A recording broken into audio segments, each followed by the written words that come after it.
Okay, well, having said that, I think we will let Amiji take over. Okay.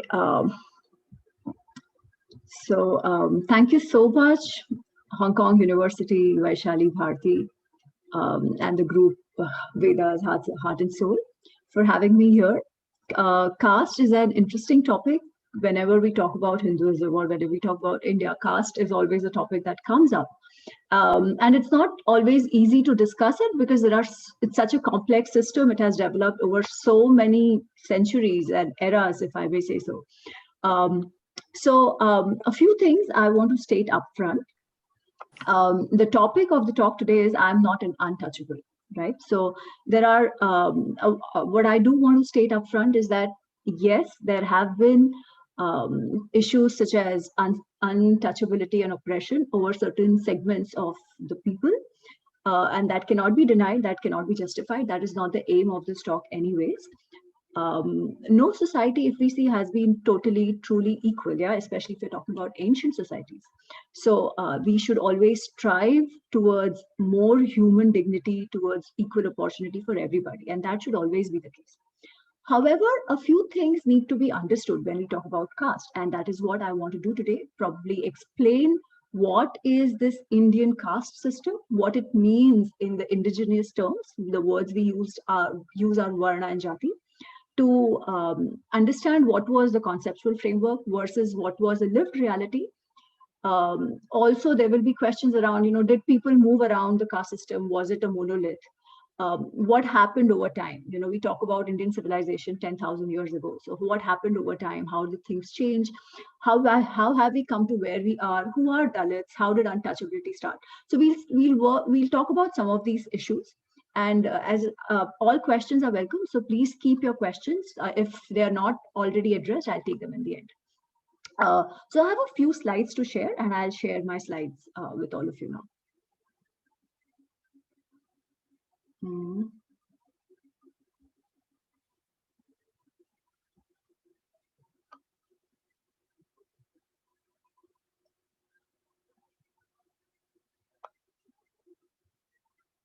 You can see my screen?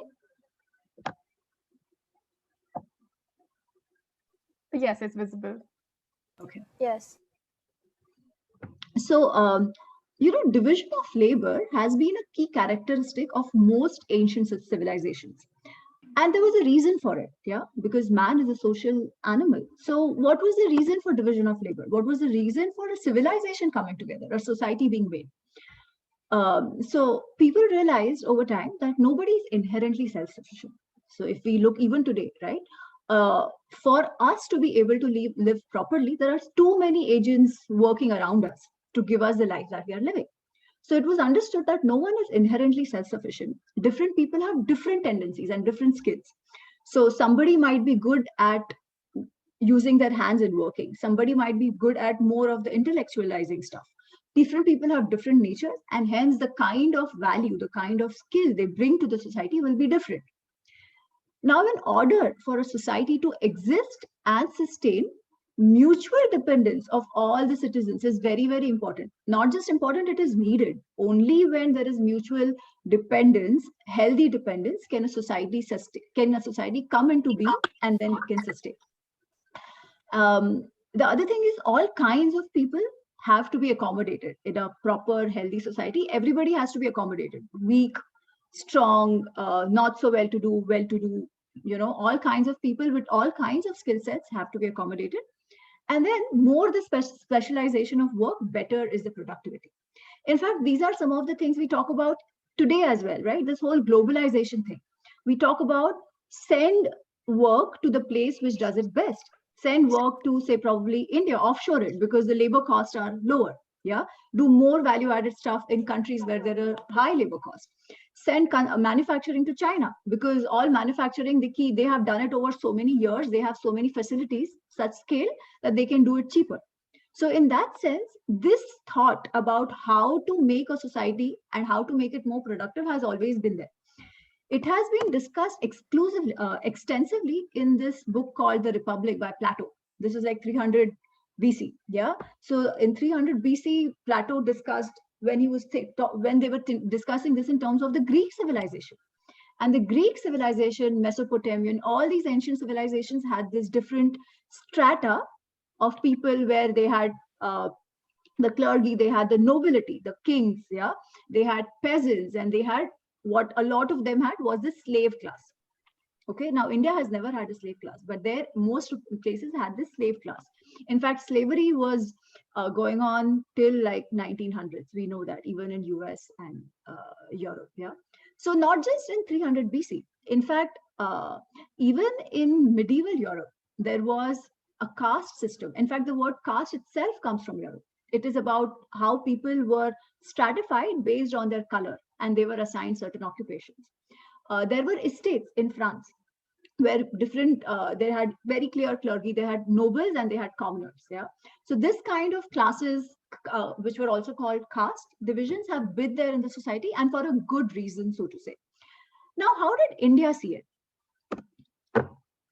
So India being one of the ancientest, if I can use that word, civilization, we saw this as a mutual whole and we called it dharma. Dharyate iti dharma is what the Sanskrit goes. And what it essentially means is that overarching principle, which is essential for sustaining and upholding a society, is dharma. Right? Now, this overarching principle is a lot more than just division of labor. This overarching principle is ensuring that everybody attains their full potential, that every single person as well as a society attains happiness, not only physical happiness, but mental happiness. It has an element of spiritual growth as well. Yeah. But one aspect of it is also the practical living life in society, thinking about how should a civilization come about, how should people contribute to the society. Yeah. And hence one of the most important parts of the dharmic setup was that every individual has a responsibility to live in a way that is conducive to the sustenance as well as growth, or sustenance of the society as well as his own personal growth. Yeah. So this was the overall framework from where the Indian thought, the Indian dharma, the Hindu dharma, so to say, comes about. Now, as was in the ancient societies, we also had division of labor. Yeah. So division of labor. Now, we called it varna. So the caste is a Portuguese word, which when Britishers came to India and colonized India, they brought with them this word caste. They looked at the Indian society and they said, oh, this looks a little similar to what it is back at home. And they called it caste. In Sanskrit or in Hindi or in Indian languages, there is no word for caste. We have something called as varna and jati. So varna basically means different categories. It does not imply any hierarchy. It only means some categories. Yeah. Because the alphabets, the entire list of alphabets in Sanskrit is called Varnamala. So a necklace of different varnas. So A, A, E, all those, the alphabets are called varnas. Yeah, anything that brings about a categorization, a classification, so to say. And it was based on what? Inherent tendencies and capabilities. So what were these? Brahmin. We had Brahmins who were the teachers, priests, philosophers. They would do rituals, they would conduct worship, they would teach the Vedas. So Vedas are one of our, like there is Bible and there is Quran in Christianity and Islam. We don't have one book. We have a repository of knowledge systems. One part of it, which is considered the most sacred, are the Vedas. There are 4 Vedas. Yeah. And then, which is called the Shruti literature, then we have the Smriti literature, not going into depth of it, but it's huge. One part of it is Vedas. And the role of the teachers, the Brahmins, was to preserve the Vedas, to learn the Vedas, to teach them, and then use the shlokas, the verses in the Vedas to conduct different rituals and also help people lead life in a certain way, prepare the overall framework, overall moral code for the society. Yeah. So that was the role of the Brahmin. However, one thing I must say, that what were the expectations of a Brahmin? What kind of tendencies were necessary for somebody to be identified as a Brahmin? Extremely high self-control. Brahmins were supposed to lead a very, very disciplined life. Yeah, they were supposed to have the least material desires. So while everybody else in the society would go after money, Brahmins were not really supposed to earn. They were supposed to restrict their requirements to the minimum. and live very equanimously, very peacefully in any kind of situation. So that was the expectation out of them. Yeah. And they had affinity for more of these mental, intellectual kind of activities. So what we call the intellectuals of the day, yeah, the scientists of the day, they do this kind of abstract thinking work. So that was what one of the roles of the Brahmins was also. The other is a Kshatriya. The Kshatriya are the administration, the king, the soldiers. Yeah. Now, any society needs eventually a set of people who would protect them, protect their interests, protect them from outside interference. Yeah. Protect them from invasions, keep them safe, and even within the society, allow different people to live a just life. So you need kind of administration. Yeah. You need somebody who's a lawmaker and takes care of the law. So that part, those who did that were called the Kshatriyas. Now, what kind of qualities were required for that? Or what kind of people could do a better job of that? Those who had a lot of courage, who had aggression, who had the perseverance and grit, who would keep going on, do things, yeah? Not just sit and abstractly think and, quietly and chant, not like that. They needed to go out, work, show their bravery. So those kinds of people who had that tendencies took up this role of being soldiers, and they were the Kshatriyas. Then there were the Vaishyas. Now, see, for living a life, we need food, we need shelter, we need clothes, all of that. Yeah. So, who gives us this food? Who gives us the milk? Especially in the ancient societies, it was largely about agriculture, about maintaining animals. Yeah. And then, because it is an interdependent society, you need to trade. One gives, other takes. One produces, he sells, the other gets whatever he has, he sells and gets what he wants. Yeah. So we needed this whole agriculture, or the peasant class, which was called. Yeah. So people who engaged in agriculture, who engaged in animal husbandry, who engaged in business and trade. Over time, the agriculture extended to business, trade, and all of that. So they were called the Vaishyas. Now, only those who had a knack for trade, who understood finance, who understood barter system, who were very entrepreneurial, go out and try things, they were then called Vaishyas. And lastly, we have something called as Shudra. Yeah. Now, usually a lot of people are like, oh, Shudra is bad. Yeah. This is what has become the current thinking. But that is not correct. There is another word which means low, which is Kshudra, which is KSH, or in the Indian Sanskrit, we would use another letter for it, which is Ksha, KSH. Yeah. Kshudra is different from Shudra. There is no relation to that. And Kshudra means lower. Shudra only means those who are in the service industry, who were hardworking people, who were humble, yeah, who who could work with their hands. So a lot of people who were artisans, who the weavers, the potters, the sculptors, the ones who built temples and buildings, yeah, all these people were in this working class category, which a lot of us are now, all the service industry. That would all fall in the Shudra category. It does not only mean menial jobs. It also means high skilled jobs of artisan and things like that. Yeah. So this was how it was divided. And if you think of tendencies and roles, it is not really too different from the personality assessment we do today. Yeah. We go to these counselors and they'll say, okay, you fill out this form. Let me check what your personality type is. And according to this personality type, this kind of job is better for you. So it was not very different in that sense. Yeah. However, there were no personality tests, so to say. It was assumed that some Brahmins were created, Kshatriyas were created, Vaishyas were created, and Shudras were created. Yeah. Now, there is a theory which says that, one of the beliefs which Hindus have is that once upon a time, there were only Brahmins. But it was realized that Brahmins are not enough to really make a society work. So then the Kshatriyas were created. Then that too, it was realized that Kshatriyas and Brahmins also are not enough. You need trade, you need working and all of that. So eventually Vaishyas and Shudras were created. After which it was understood that now the society is complete. Every kind of activity that needs to be done in the society is done, and it is a complete whole. So no complete whole society, and hence nobody else is needed. So this was what was called the Varna Vyavastha of the 4 Varnas. Okay. Now Indians, as I said, look at everything from a very overarching perspective, a very divine perspective. So while everybody is different, there is always an inherent unity. Okay. We try to find out the divine manifestation in everything. We say Aham Brahmasmi, that all of us are eventually manifestation of that super consciousness, or what you call God, right? The same thing comes for the Varna Vyavastha. So in the Vedas, if we have to connect the caste system, so to say, or the Varna system, which you saw in a way is more a social construct, we find that in the Vedas, there is one mention of it, only one, yeah? And that one mention comes in Purusha Sukta. So it is about creation. So that hymn talks about creation, about this divine being, which is called a Purusha. Now, to understand the Purusha, we have to think of it as this supreme consciousness from which the unmanifest became the manifest, the supreme divinity of which everything is a part of. So what that Sukta says is that this Purusha is...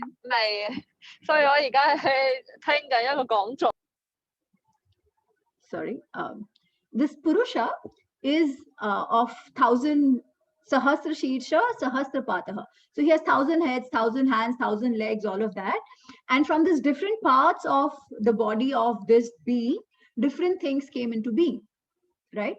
So one of the shlokas, one of the verses says, from his mouth came the Brahmins, from his arms came the Kshatriyas, from the thighs Vaishyas, and from the feet Shudras. Okay, now this is a big hymn, but of which this is one part of it. And a lot of people today, to ascribe hierarchy to it, ascribe hierarchy to this verse, and ascribe some of the social problems which we face in India today to this verse. I'll tell you the fallacy of it. So what they say is that mouth is a good part, arms is a good part, but feet is not a good part. So mouth is higher than the feet are lower. So feet are actually bad, and hence Shudras are bad, and they are the lowest in the category. Now, it's a big issue because in the same verse, the Purusha Sukta, the Rishi goes on to say that from the mouth came Indra and Agni. Okay, from the eyes came sun and moon, and he goes on, and then he says the Prithvi, which is the earth, came from his feet.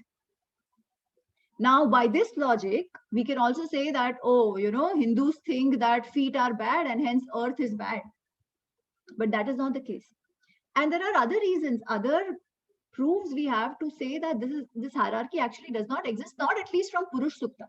Yeah, not the conceptual starting point of Varna Vyavastha. It does not exist, because when we say a lot of our prayers, there are prayers about Kavacha, so which say that protect different parts of my body. So in the Rudra Lagunyasam, we say that, Prajanane Brahma Tishtatu, Padayoho Vishnu Tishtatu. So we call different deities to come and protect and sit, reside in different parts of our body. So it starts off saying Prajanane Brahma Tishtatu. Hey Brahma, the creator, please come and reside in my reproductive area so that it functions well. Then it says Vishnu, who is, the one, the sustainer, who runs the society. They say that, hey, Vishnu, you come and reside in my feet so that my feet stay strong and I can continue to work, right? So Vishnu is asked to come and sit in the feet. Lot of creation is said to happen from Vishnu's feet. So feet are not bad. Just imagine for in our own bodies, if there are no feet, how are we going to work ever? So the implication of this verse was also never about hierarchy. The implication of this verse was that eventually every person in the society, whatever be his tendency, whatever be the job he does, that is required for the society to run on a practical level. But at the divine level, at a more spiritual level, we all come from the same source. We all come from the same being, which is this Purusha, which has led to the entire creation. So it is talking about divinity in every one of us, in every class of the society, in every segment of the society. So this is what this verse means. Yeah. Now, talking about hierarchy. So is there a hierarchy in the Varna Vyavastha? Okay, this Purush Sukta doesn't say. But how about real life? There were certain laws, rules, regulations. In the real life, were they different for different communities? What was the kind of hierarchy? So yes, there was, if you want to look at hierarchy, there was a hierarchy. Because Brahmins were supposed to be the sole custodians of Vedas. one who's not a Brahmin was not supposed to teach the Vedas. You had Kshatriya and Vaishyas who could read it, learn it, but they were not supposed to teach it. And there was an injunction saying that Shudras should not read the Vedas. They could do it, they could practice puja, rituals in their own way. They could do prarthanas in their own way. They could study itihas, so Mahabharat, Ramayana. There are many Puranas, the bhakti texts that we have, the text of which talk about divinity, about God, about how to lead good lives, the Bhagavad Puran, the Shiva Puran, all of that. All that was available to everybody. Only Vedas, so that religious authority of the Vedas and teaching was only with the Brahmins. Okay. But how about physical and military strength? The Brahmins were not the ruling class. They could not go out and punish anybody. Yeah, they could not go out and form laws and disburse judgment the way they wanted to. That was with the Kshatriyas. They were the ones who were more physically powerful. They were the ones who had the more state power, so to say. So if you look at hierarchy from that perspective, Brahmins were not on the top. If at all in terms of physical strength, I would say they would come towards the end, because Shudras were the people who made the weapons. All the, not rifles at that time, but the bows and arrows and swords and all of that, the actual making of it, they were experts at it. And most Shudra communities were armed at that time. There were soldiers, there were kingdoms of Shudras. Yeah, so we'll talk about that later. Anyways, so it was maybe Kshatriya followed by Shudra, then Vaishya and Brahmin. Yeah. How about financial strength? So look at the world today. Who are the richest people? All the industrialists. Okay, be it Bill Gates, be it the Rockefeller Foundation before that, be it Ambani or the Tatas and Birlas in India, yeah, or be it the entrepreneurs we have in Hong Kong. All of them have more money than anybody else. So it was the Vaishya community, the traders, the businessmen, who were, so to say, more financially powerful, yeah. But they did not have the other power. So if you look at hierarchy from that perspective, then it goes to the Vaishyas first. After that, it will come to the Shudras, because they were the artisans. And once upon a time, when India's economy was bustling, and we'll come to that as well, it was their products, their textiles, their textiles, their pottery, their sculptures, which were in demand, right? All the spice cultivation, because eventually there's a very little differentiation between the jobs that Vaishyas and Shudras do. Eventually it was a lot of mixing between the two. So it was they then who had the money. Of course, there were people who were in all of this, yeah. But from a hierarchical perspective, again, Brahmin was nowhere in the sight, because the most restrictions in terms of earning were imposed on the Brahmin. They got a lot of respect. It was told that it is the society's responsibility to take care of the Brahmins. But why the Brahmins were given this respect? Because they were supposed to lead a most disciplined life. They were discouraged from earning. They couldn't charge for teaching. It was all patronage based. It was all dana based, charity based. Yeah, they could not go out and do work for anybody else and start charging money for it. No, they had to actually do what they were supposed to do and then be happy in whatever was given to them. Of course, there was patronage, because these are the people who were protecting the Vedas, doing the religious duties for everybody. So they were given a lot of dhan by people, especially when we are all well-to-do, we do that. But they themselves couldn't do that. They were restricted from foreign travel, which the Shudras and Vaishyas weren't. So people could travel, do trade, earn money. That was restricted for the Brahmins as well. There was a lot of restrictions in their food and drink, what they could drink, what they could not drink, what they could eat, what they could not eat, which was not the same for the other varnas, so to say. So if you talk in terms of lifestyle freedom, again, I would say Shudras, Vaishyas, Kshatriyas, they were all had a lot more freedom in terms of lifestyle than what the Brahmins were supposed to have. And that is why it was this discipline, it was this lesser material needs, more equanimity in every situation, and saying what is true all the time, being forgiving, and those kinds of characteristics which accorded respect that the Brahmins were supposed to get.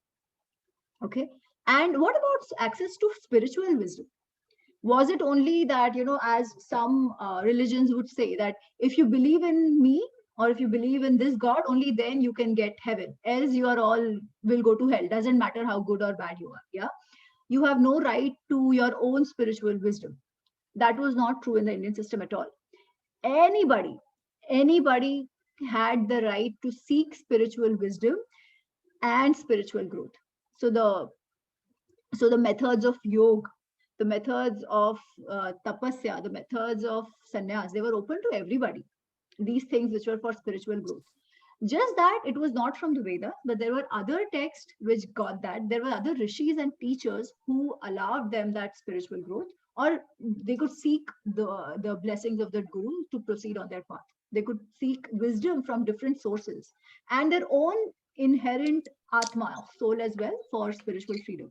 So there was no restriction on that. And people who achieved that kind of spiritual freedom, whichever varna they came from, they were regarded in the Indian society. Yeah. So this is about the hierarchy, which is again not a monolith, has never been a monolith. Yeah. Okay. But now if you look at a society, as the society becomes more complex, as it grows, as there are more people in the society, this four varnas, this four categorization is not enough. You need a lot more people to do different kinds of activities. Yeah. Also, because it is people will mingle with each other. People will, make relations with others, make more communities with others. And this was true even in ancient India. So in fact, this, what I have shown you here, that there are four varnas, but there were many jatis. Jati in a way can be thought of as a community, so to say. Yeah. So there were, when people started intermarrying. So to start with, there was only probably somebody born in Brahmin Varna, somebody born in Kshatriya Varna, somebody born in Vaishya and Shudra. Yeah. Eventually, they kept intermarrying. Now, this intermarrying gave rise to many different jatis and communities of people who were then doing different kinds of activities. For example, if a Brahmin man married a Shudra woman, the son would be called a Nishad or a Parshava. Okay. For example, in Mahabharata, there is this very respectable character called Vidur. He was called a Parshava. Okay. And there are Nishads. So Nishads were also people who were engaged in hunting, who would be engaged in making weapons. Yeah. So Nishads were supposed to be extremely good at making weapons as well. Then you had, say, if a Kshatriya man married a Brahmin woman, the progenies would be called Sutas. Now, a lot of you, especially Indians who heard about Mahabharata, would have heard of Karna. Karna was a Suta. So you see, he was a Kshatriya Brahmin mixed race. A lot of people say, oh, he was, always thrown out, or he was discriminated because he was Shudra. No, first, he was not discriminated. Second, he was not a Shudra. Yeah.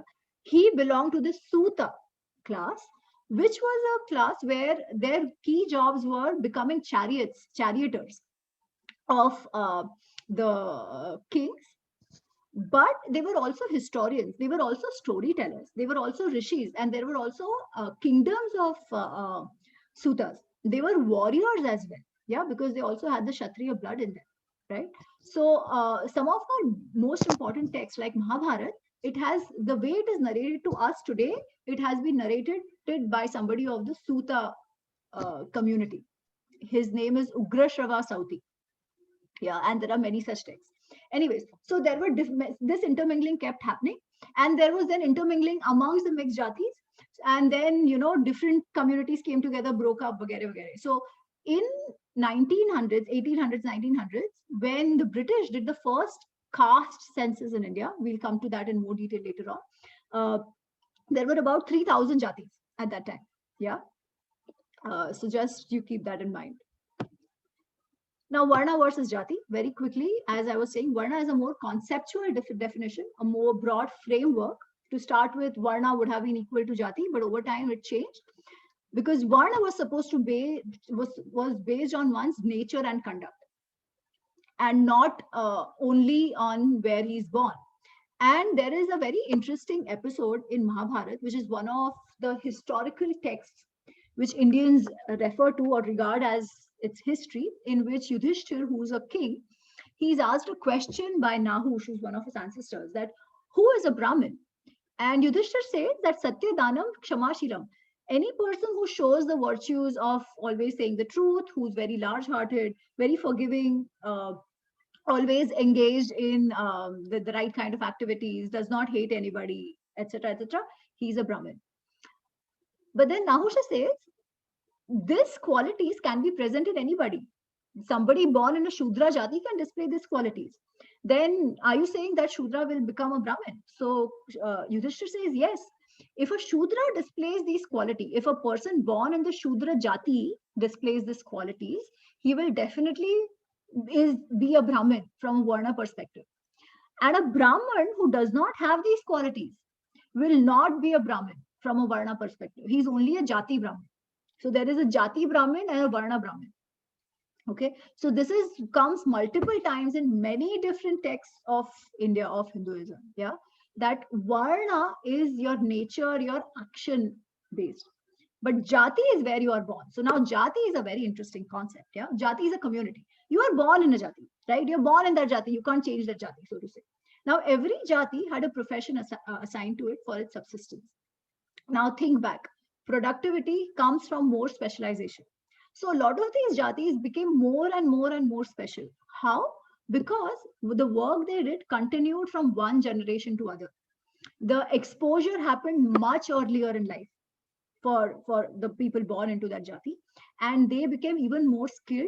Studying, teaching, propagation of knowledge happened from generation to generation. So specialization kept on increasing and productivity and skill kept on increasing. So that was, in fact, if you see today as well, right, we do see doctor's child becomes a doctor, lawyer's child becomes a lawyer and stuff like that.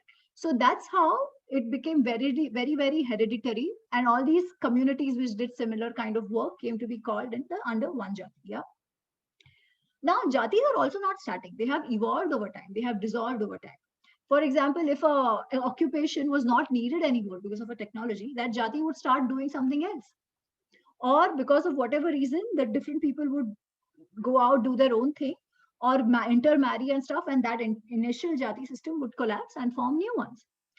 And what is a Jati? If we have to understand in current context, you are all people of Hong Kong University.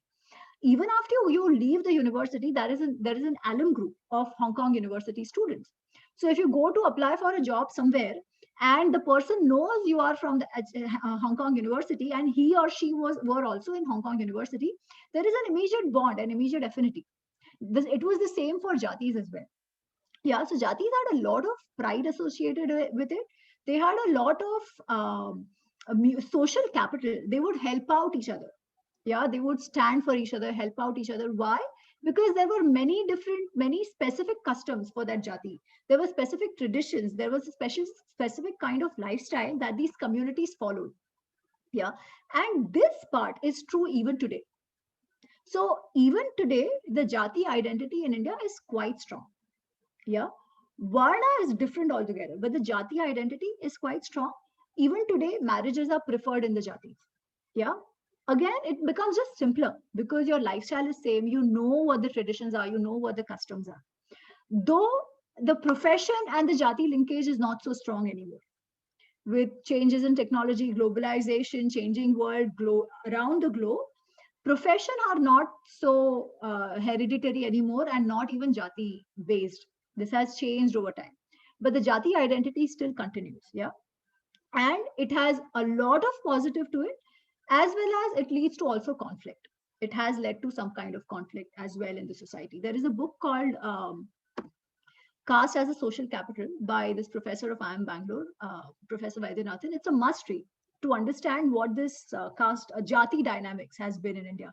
And what we call caste is actually more closer to Jati than to Varna. Yeah. The one other thing I want to say is that Jati, again, the Jati identity is not specific to Hindus. You find Jati identity as strong in Christians of India, in Muslims of India, because it is a community spirit. Yeah, so that has to be understood. The other thing is Jati pride is in everybody. So if somebody thinks that only Brahmins have pride and Shudras don't have pride, or some other castes don't have pride, that is not true. If Brahmins want to intermarry only among Brahmins and Kshatriyas want to intermarry among Kshatriyas and Sutas want to intermarry among Sutas, it's the same for everybody. So even somebody from the so-called Shudra Jati will not want their daughter to be married into a Brahmin family, because they'll be like, oh, Brahmins, they're just sitting and doing, they can't even earn, they don't even have money, right? Whereas these guys might be well off, they might be more entrepreneurial. So this is always there. This thing about Jati pride is in all Jatis. It is not restricted only to upper caste and not in lower caste. That is not true. So that has to be understood as well. Yeah. How about mobility? Did people of different jatis, even at that time, or varnas, did they change? Were they allowed to do something else? So we have lots of such examples. Yeah, we have it in our ancient text, Mahabharata, where we have Vyasa, Dronacharya, Vishwamitra, Kichak, Matang, lot of them. So I can talk about all of them in a lot of detail, but I'll just leave this slide here. But even in medieval India, we had, and till recently, we had so many dynasties, rulers, kings, who were not from the Kshatriya caste, Varna, Jati, so to say. Yeah, they came from everywhere.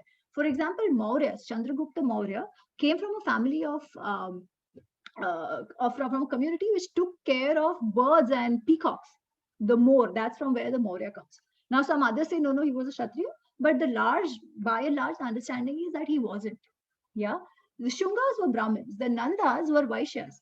Kakatiyas, Chalukyas are considered again from the Shudra Jati. Yeah. Similarly, Gurjars, Suhail Dev. In fact, Suhail Dev is one of the kings from North India who comes from what is now called an outcast Dalit Jati of Pasis. Yeah. There are Abhira kings who come again from the Shudra, the hunter tribes. So hunter and the peasant tribes. Now more of agriculture. So that kind of tribe, they were kings in the Deccan. And I'm talking about, in the last 1,000-1,500 years. Hi, sorry for disturbing and interrupting your talk. Just wanted to come in with a quick time check. We have around 20 minutes left for the talk. So just wanted to keep some time for question answers as well. So yes, sure. With that in mind, sure. Continue. Yeah. Thank you, Vaishali. I have to say, I might take 5 minutes more because I want to cover some of the things. So of course, yeah. And if people don't mind, I have time to extend as well, yeah. But I take your point and I'll be quick about this.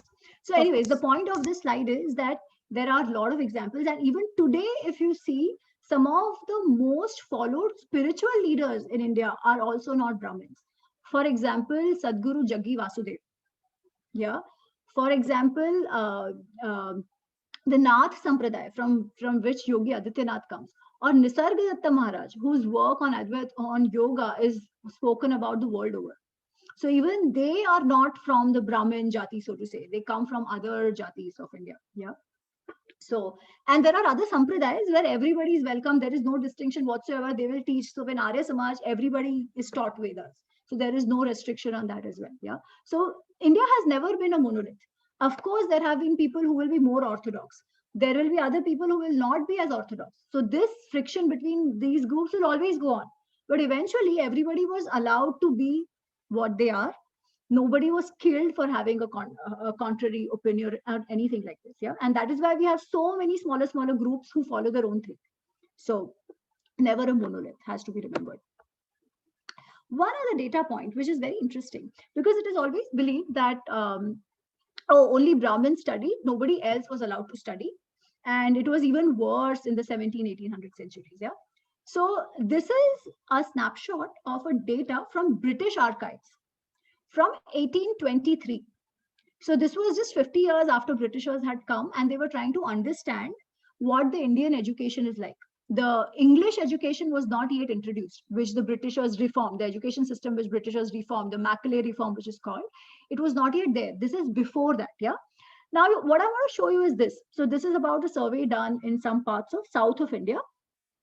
And you see here, it says the number of schools, colleges, and total population. So say, for example, let's take Visakhapatnam and Rajamundry. They have 914 schools, 291 schools in Rajamundry, yeah, and certain number of students, and then there are colleges and stuff as well. Now, the important part here, they also tried to do a caste-wise understanding of who the students are. That one is important. You look at Visakhapatnam, you look at Rajamundry. So in those schools, in Visakhapatnam, there are about, say, 45% Brahmins. In Rajamundry, only 35%. Look at the others. So Kshatriyas, Vaishyas, Shudras. Look at the number of Shaudras and other castes in this. They make about 40 to 50% of the students. And you see that it will be true throughout. This means that there were Gurukula systems. They were called Gurukuls in India.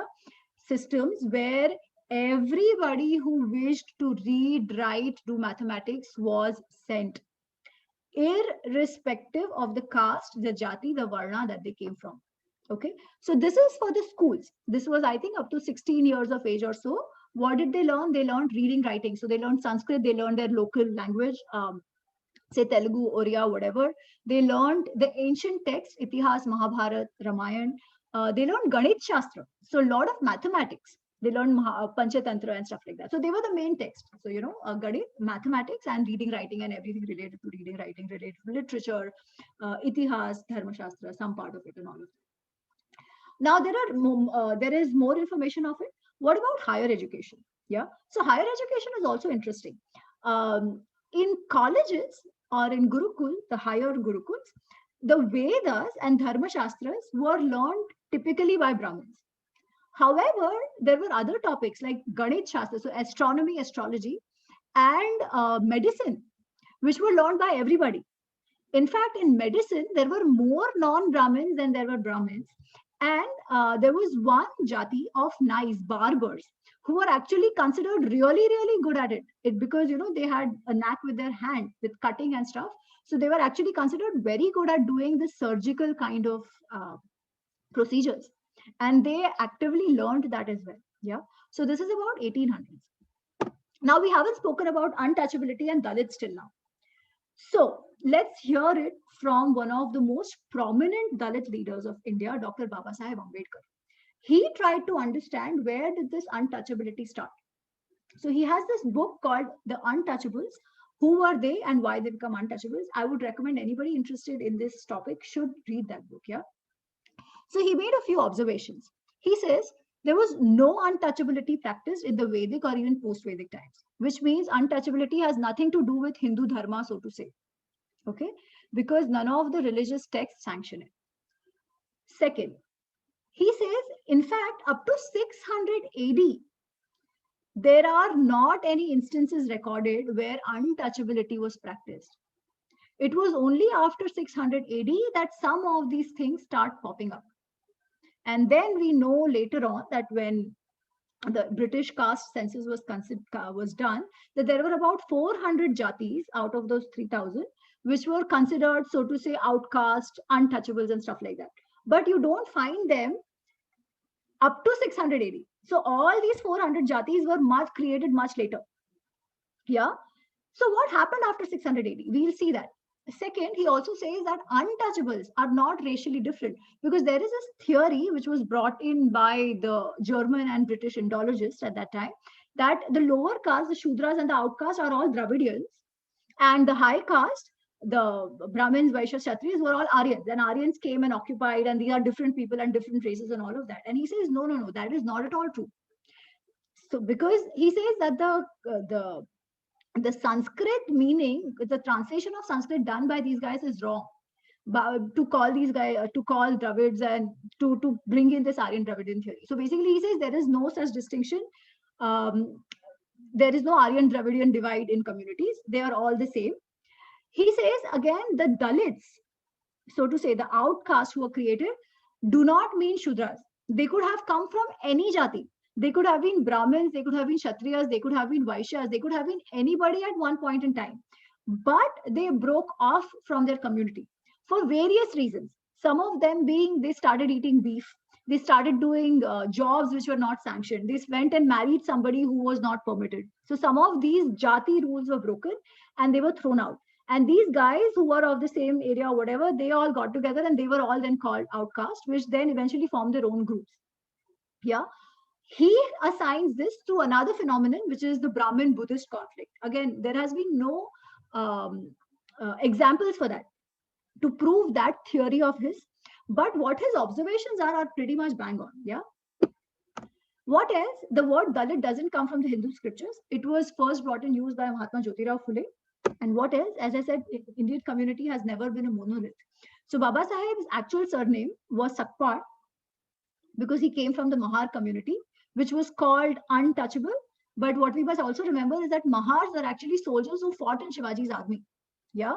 There were Mahars who have always had a military tradition, but eventually, for some reason, they might have become outcast. Yeah.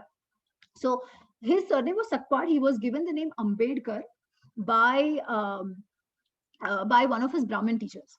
Yeah.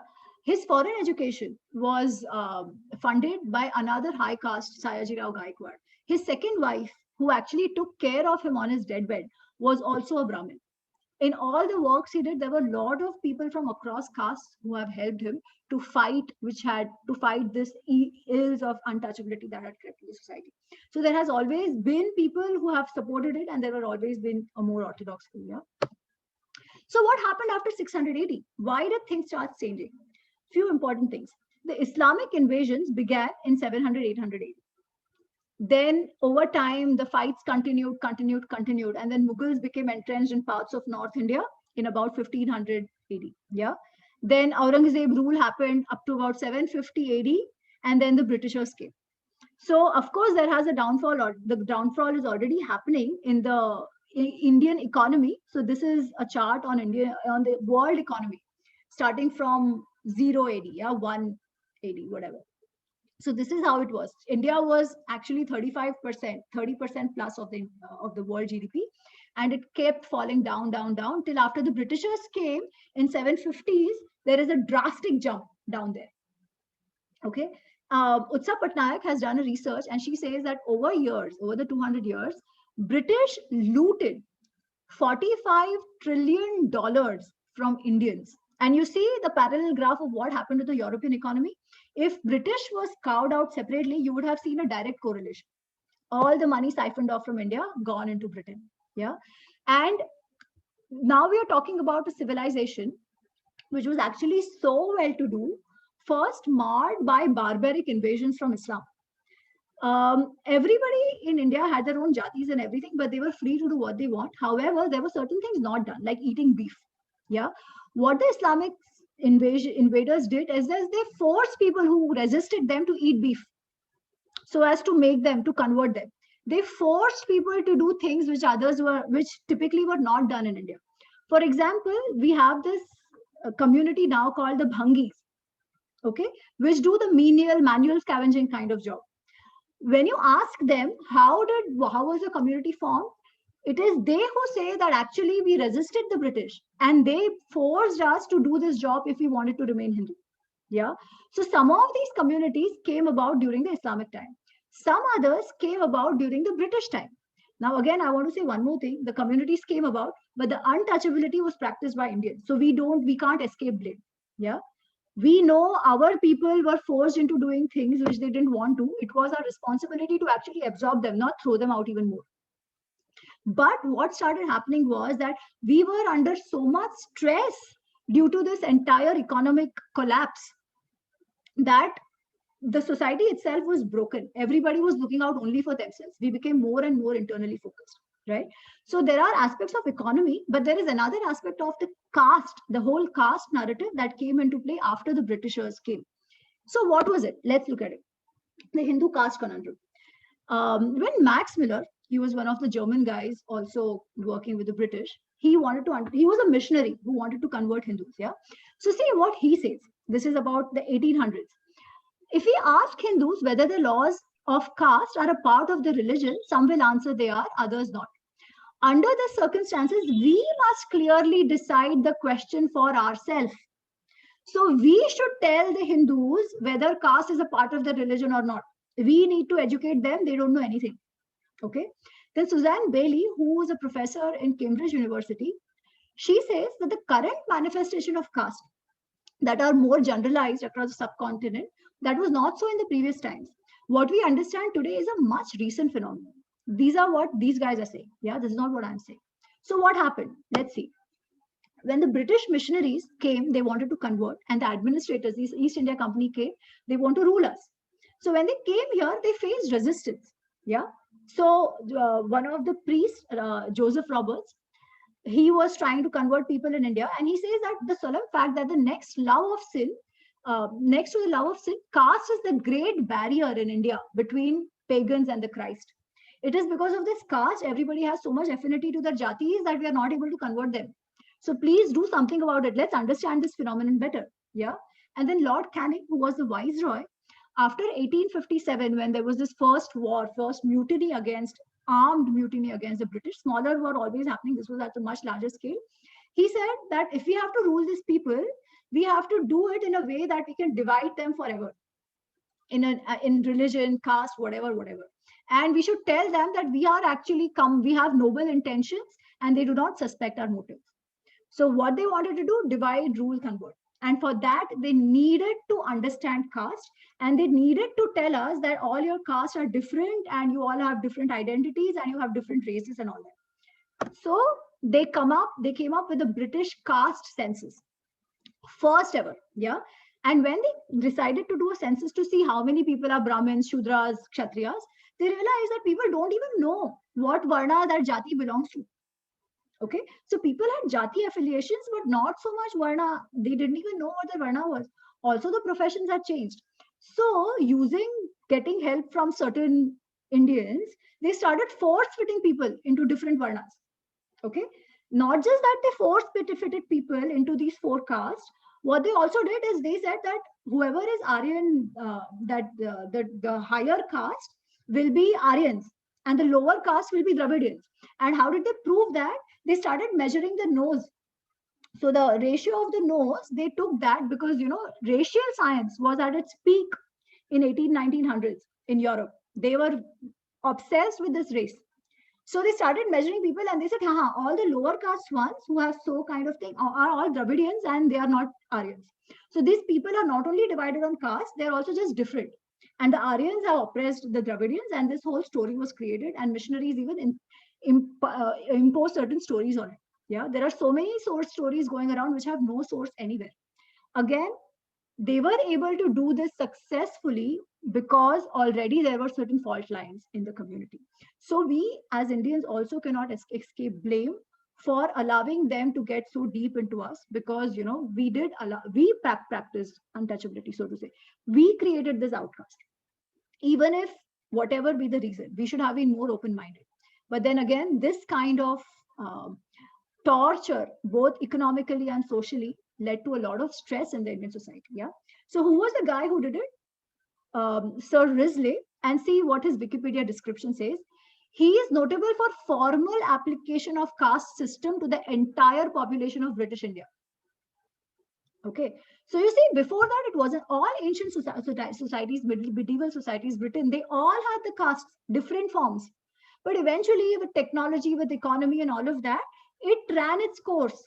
It would have happened the same. Max Muller tells us that they don't even know whether it comes from religion or not.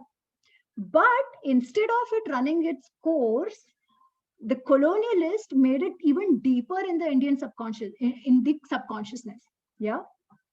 So, but it's not as if there weren't any criticism. L. Middleton, a British superintendent, he actually says that we Britishers pigeonholed every caste, we pigeonholed Indians into the caste, labeling them with their jatis. So we actually we made the problem deeper than what it was. We might say caste is bad and all, but we are the ones who actually created this problem to the scale it is in. Yeah. So there was also criticism for it. So, and one last point I want to make before I close. Yeah, I think just 5 more minutes. Sorry, Vaishali, I'll take 5 more minutes and close. So one more thing which the British did, they came up with a Criminals Tribe Act. This act was that which identified certain communities, about 150 official records, some say actually 300 communities, which were labeled as criminal tribes. Who are these people labeled as criminal tribes? Few of them who might actually be, they might have been caught in some kind of looting, robbery and stuff. Then there were other jatis who actually resisted British control and rose up in mutiny against them. So a lot of these jatis who participated in the 1857 armed mutiny against the British, a lot of them, some of them were Rajputs and Gurjars and all of that, were stamped as criminal jati. And then there were some other jatis which had their own customs, lived their own way, who the Britishers thought were not civilized enough. Okay, including some of the eunuchs. They were classified as the criminal tribes. And we talk about the Jewish concentration camps. These guys were considered criminal. They were not allowed to leave the area where they were made to reside.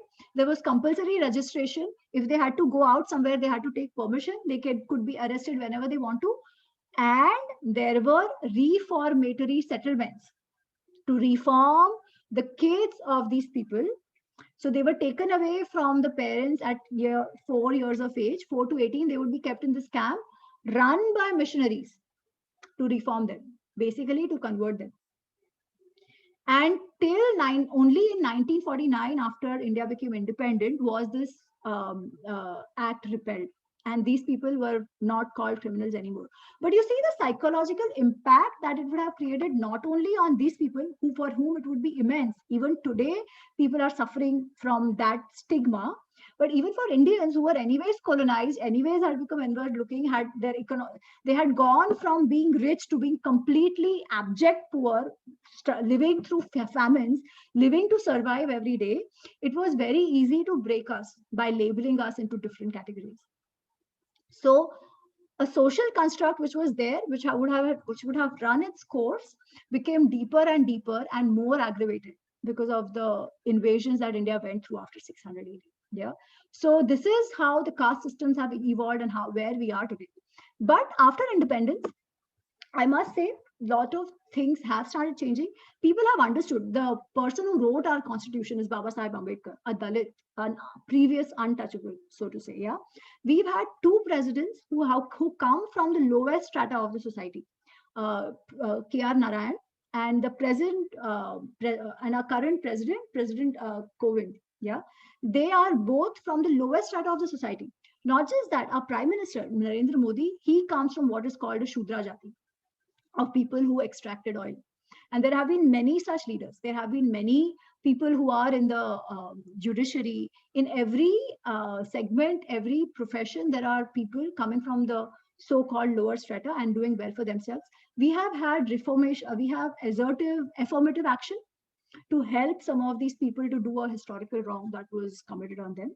So a lot of things are happening, things are changing, and I'm very positive about India. Now, finally, we will be able to run the course of the jatis, which also have a positive role to play. So I think in personal life, if people want to follow the jati customs, I think it should be fine, right? We have to be united, not uniform. I think that is what matters. And I think eventually we are getting there. So that is it. Thank you. And sorry for taking time, but I have time, so I'm ready to take questions as well. Thank you, Amiji, for taking the time to do this. If anybody has to leave owing to other meetings or anything, please feel free to, because now we'll be opening the question answer session. We do have a few questions for you, and co-host Bharti will be taking over and asking them. So yes, on to you, Bharti. Okay, so the first question is, someone asked what caste do you belong to? It is the first question. Okay, what caste do I belong to? Interesting. So I'll tell you that I come from the western part of India. So I come from Gujarat. And the jati that I was born in is called the Luhana jati.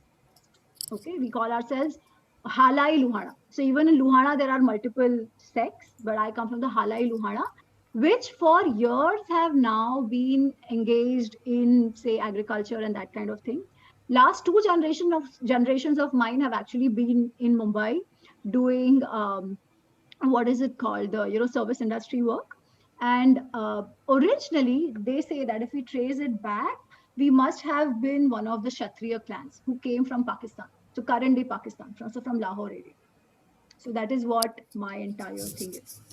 Okay, so thank you. The second question is, how are surnames related to different castes? Okay, so again, it's not completely clear, so to say, but there are certain surnames which will tell you the occupation. Okay, for example, there are surnames such as Bhatt. So Bhatt is priests. Okay, then there are surnames such as so from certain surnames you can figure out what it could be. For example, there are Shahs who would be from the Vaishya related jatis. Yeah, there are Bhatts, Pandit, and all these surnames which would come from the occupations. Like in Europe, you have blacksmiths, you have barbers, you have Ted Baker, all of that. So there are some of these profession related, which might tell you the jati of the person, but it's not also always very clear. Yeah, you can't always look at surname and stretch it back to the varna or to the caste, so to say. In India, we can, because we know. Okay, but there is not always a thing. Lot of surnames come from where the person is. For example, Ambedkar. Kar is basically a resident. In Maharashtra, Kar means where he comes from. So there is a village called Ambed, and the teacher must have come from that village of Ambed. Hence, he was called Ambedkar. So there are certain surnames which are that way as well. Now, because we live in India, we can look at certain surnames and say, but that is also not always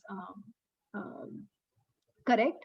Also, there will be surnames who belong to multiple jatis and in multiple varnas as well. So Singh, for example, which comes from Siha.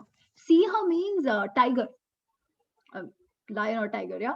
So that will usually be a Kshatriya Rajput surname. So some of this is very clear, some others not so much. So for example, if you look at my surname Ganatra, you will never be able to say as an outsider what my jati or anything could be. Thank you. So the final question will be, how is the caste system uniquely different from other social hierarchies that we can find in other cultures? Fantastic. Thank you so much. This is a great question. And in fact, I would go back to that slide of hierarchy which I had. Yeah. So if you see most others, so for example, if you look at the racial or the slavery, the issue of slavery, what we've seen in Europe and America, the slaves did not have any financial power. They did not have any military power, right? They did not even have any lifestyle power. They were just slaves. This was not the case in India. Shudras were not slaves. And this has also been noticed by Megasthenes in 300 BC when he'd come and he's like, this society has no slaves. Everybody does their role, gets paid for it. Even if there would be a slave, it was not a bonded labor kind of a thing. They would be paid and they could buy their freedom back. So it used to be like that. Yeah. So if you see globally, when you talk of a hierarchy, that hierarchy is in every sense. It is in terms of power. It is in terms of, it's usually a class hierarchy in terms of money, everything. In India, that is not the case. Every section of the society had some power, some strength, which they were the best at. So this is one of the key differences. Second, it is not racial at all. Yeah. Like a lot of slavery and all that is justified from this biblical Hamitic myth saying that Ham was the son of Noah and he did something which Noah did like. So he said, Ham, all your kids are going to be black and they are going to be slaves to your elder brother all their life. So none of such stories, none of such slave stories are there. None of such racial differences are there. Also in the hierarchy that exists in the current system, in the Indian system, so to say, or at least that's how it was conceptualized to be. Now, yes, a lot of people who are also in the lower caste are also not well to do, but this is also true for Brahmins. They are probably amongst the most poor people in India today. Yeah, because they've also lost their occupation, so to say. You have people across categories. So today it is different, but that also comes from this sudden fall in the graph, which we've seen, especially after 1780. Yeah, we went down completely. Everybody became poor because when we were rich, who were these people who were rich? The people, they were all the traders, the artisans, basically everybody. When you have 35% of the GDP, overall your lifestyle is good, right? Your per capita income is good. But in 200 years, Utsav Patnaik tells us that our per capita income didn't grow at all. It was stagnant. Population increased, but we were stagnant. There were famines after famines. Every single community was impacted by it. And today where we are is because of that.